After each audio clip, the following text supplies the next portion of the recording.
The First Coast's most accurate forecast from the First Coast News Weather Team, certified by Weather Rate, sponsored by AC Designs.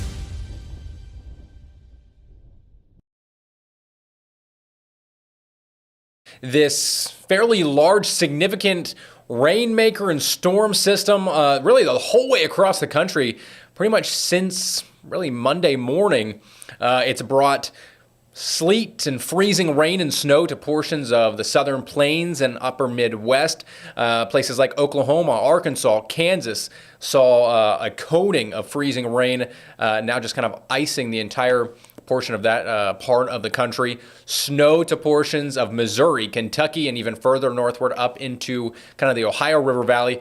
For us, we've just seen a pretty cold, steady rain here throughout the majority of the day today. So for the most part, much of our rain is now coming to an end. You can kind of see the small cluster of thunderstorms that was firing up there in the eastern Gulf of Mexico, kind of heading off to the south and southeast. So places like Tampa, Fort Myers, seeing a little bit of some heavier downpours tonight, and now Orlando also kind of getting a wave of some heavier moisture. But for the most part, our precipitation, at least heavy-wise, is now subsiding. There are just kind of some fine mist and drizzle coming across southeast Georgia right now. So really north of the state line, you're talking Folkston, Waycross, Nahunta, Brunswick even, really just kind of seeing a fine mist, primarily due to the backside of this system swinging on through. Temperatures continuing to drop, northerly wind as well. So it's going to continue to stay a fairly kind of damp, cool evening throughout the remainder of tonight. But some of us really did pick up some beneficial rainfall. The first half of February has been very, very dry. We've had temperatures about 10 degrees above average, really through about the first 2 weeks of the month. You factor that in with then almost no rain. We've only seen about 1/10 of an inch up until this point. So it has been warm. It has been dry. So a lot of us can take at least, a half inch to a full inch of rain across a large portion of the First Coast. So this is just kind of radar estimated rain totals here over the past 24 hours. You can see places like Waycross and Lake City having the higher totals. Closer you get to the coast, a lot of the rain and moisture just kind of wrung itself out and kind of dried out as it moved closer to the coastline. So here are some official totals from some of our local airports and regional airports. So Waycross takes the top spot, 0.77 inches, so about 3/4 of an inch there. Brunswick, similar story. Lake City, right around about a half inch officially at their regional airport out there. And then the Jacksonville International Airport coming in at 0.37. So it certainly wasn't a full-on soaker of a day, but we did get a nice steady rain to at least keep that ground surface a little bit more moist for any gardeners or planters who are starting to put out some of their springtime flowers out there. Now, temperature-wise, I said it's been a cool afternoon and evening. We only hit about 60, 61 degrees in Jacksonville earlier today, now down into the mid-50s.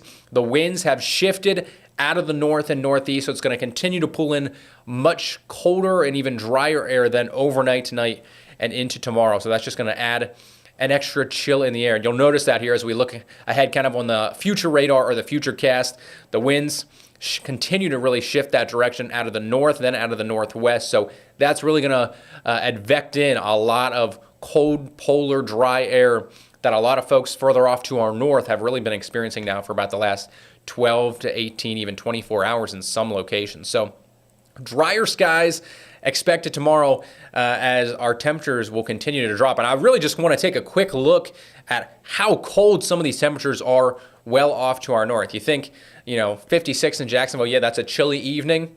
You could be in Topeka, Kansas, 8 degrees there, 0 in Bismarck, North Dakota. So this is truly a continental polar or continental Arctic air mass that has slid its way down across the central part of the country, is now extending eastward and southeastward towards us. Even Little Rock sitting at 28 degrees. Now, that's just the actual air temperature. When you factor in the wind chill, and you'll have to forgive me, I didn't change the temperatures kind of headline title there on the top. It feels like -10 in Bismarck right now. Feels like the teens in Dallas, 16 degrees for, mid to late February. That's kind of a rare event for this time of the year, especially for that part of the country. So we are going to be experiencing not nearly that cold of weather, but a little bit of a feel of that winter blast, especially as we head towards the end of your work week. So throughout the day tomorrow, yes, clouds will clear on out. Temperatures will be on the cooler side, mid-50s for many of us, but also going to be a fairly breezy day throughout the morning and into the afternoon. Winds out of the northwest, anywhere from about 10 to 15 miles per hour. Gusts closer to about 20 for the Jacksonville area. I think some locations northward could see gusts pushing closer to about 25 degrees. So although the air temperature will be in the mid-50s, it'll really feel like the low 50s and even the upper 40s for areas like Charlton County, Ware, Pierce, Brantley counties, going to be feeling like the 40s nearly all day tomorrow. And then overnight tomorrow night and into early Friday morning, it is going to be another frigid day. These are going to be some temperatures that we have not seen yet so far in the month of February. It's really been since we saw that winter storm back in January that we've had some temperatures approaching this level of cold. So a freeze watch has already been issued across western Duval County, western Clay and Putnam, and then Union, Bradford, Columbia, Baker County, and all of our southeast Georgia counties are included in this freeze watch that goes in from Thursday night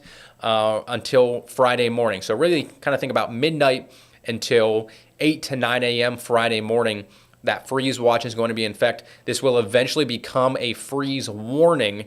So because of that and the potential to not only see freezing temperatures, but also sub-freezing wind chills across a large swath of the First Coast, we have issued a weather impact alert that goes from 2 until 9 a.m. Friday morning. So when you're putting the kiddos out on the bus, you're heading out to work, or maybe your kids have to walk to a bus pickup stop, or maybe just walk off to school, make sure that you're dressed warm, protect them, and protect any of the plants that you may have already planted as we kind of head closer and closer toward the spring season. So here's a quick look at what some of those morning lows are going to look like, or perhaps feel like, come Friday morning. Right around freezing for the Jacksonville area. I think a little bit warmer closer to the coastline. You're talking upper 30s and lower 40s pretty much from Mayport down through St. Augustine and even down towards Flagler Beach. But areas west and north, so really the west side over towards Cecil and then out through Baker County, so Sanderson, McClenny, Lake City, upper 20s. Across much of southeast Georgia, upper 20s. And then you factor in that northerly or northwesterly breeze. Wind chills are going to feel like the low to mid 20s across many of our southeast Georgia counties, and really mid to upper 20s for most of Duval County as well. Now, I do think winds could pick up a little bit more so closer to the coast. So from Mayport down to Jax Beach and Ponte Vedra Beach, that northeast breeze traversing over the ocean could see gusts upwards of about 20 to 25. So that might actually move the wind chill a little bit closer in some of those places to what it will likely be in northern Duval County and the Jacksonville airport, which is where most of our data typically comes from. When you see that Jacksonville on the map, it comes from the airport. So big takeaway here. I mean, it's going to be a frigid start Friday morning. Temperatures in the low 30s. Wind chills in the 20s. And then you factor into the afternoon. I mean, highs are going to probably struggle to get out of the upper 40s. Our high is going to be right around about 50, 51 degrees. It's not going to be a windy day, but there will be just enough of a north breeze that wind chills are going to be pretty much stuck in the 40s nearly all day long there on Friday. So it is going to be a blustery, kind of just cold, kind of almost miserable end to the work week here. Now, we will have plenty of sunshine on Friday. As we head into the weekend, yes, the temperatures are going to rebound a little bit, back up into the low 60s by Saturday, mid 60s by Sunday. But it won't necessarily be the sunniest weekend. We're going to have kind of a mix of mid and high level clouds and some low clouds moving in off the Atlantic coast there, particularly on Sunday. So because of that, you might just see one or two stray sprinkles. That's kind of why we have about a 25 to 30% chance for some rain on Sunday. I know there's a lot of outdoor activities this weekend. We've got the Jacksonville College Baseball Classic happening over at VyStar Ballpark. We've got the World of Nations over at the Tailgater Parking. We've got the Seawalk Music Festival over at the Seawalk Pavilion in Jax Beach. So a lot of outdoor things happening. I certainly wouldn't let the chance for a few sprinkles or maybe just 1 or 2 stray showers deter you from going to any of those. I definitely don't think it's going to be a washout or anything like that. Really just kind of looking a bit unsettled, but really not a ton of rain on the way. And really, today was our last best chance of rain for almost about a week here, because after that, first half of next week, I mean, it's going to look gorgeous. We're going to be back to looking and feeling much more like spring, back up to near 70 degrees potentially by Monday, and then Tuesday and Wednesday, yes, our temperatures are going to soar into the mid-70s. So a nice big warm-up on the way there for the middle of next week, and then just kind of looking ahead past that. There are some precursors kind of in some of the longer range forecasts showing that we could see another fairly strong front move in by the end of next week. So that's talking, 8 to 9, even 10 days out. So think next Friday, perhaps, next Thursday, Friday, Saturday, somewhere in that time frame, we could see our next cold front, not only meaning another chance for some rain and storms, but also another drop in the temperatures, maybe back down into the 60s or even the 50s, which would impact any runners for the Gate River Run next Saturday. So not this coming Saturday, but the following one on March 1st. So that's still a long ways out. So at least for now, the rain continues to move out this evening. Mid-50s tomorrow. We've got that weather impact alert on Friday morning. Bitterly cold temperatures. You're taking the dog for a walk Friday morning. Be sure you're bundled up. And then after that, just kind of a gradual warm up through the weekend and then continuing into next week. So I appreciate you tuning in and watching here this evening. Again, I am meteorologist Ross Mumal. Hopefully you stay dry today, stay warm the next several days. And as always, take care.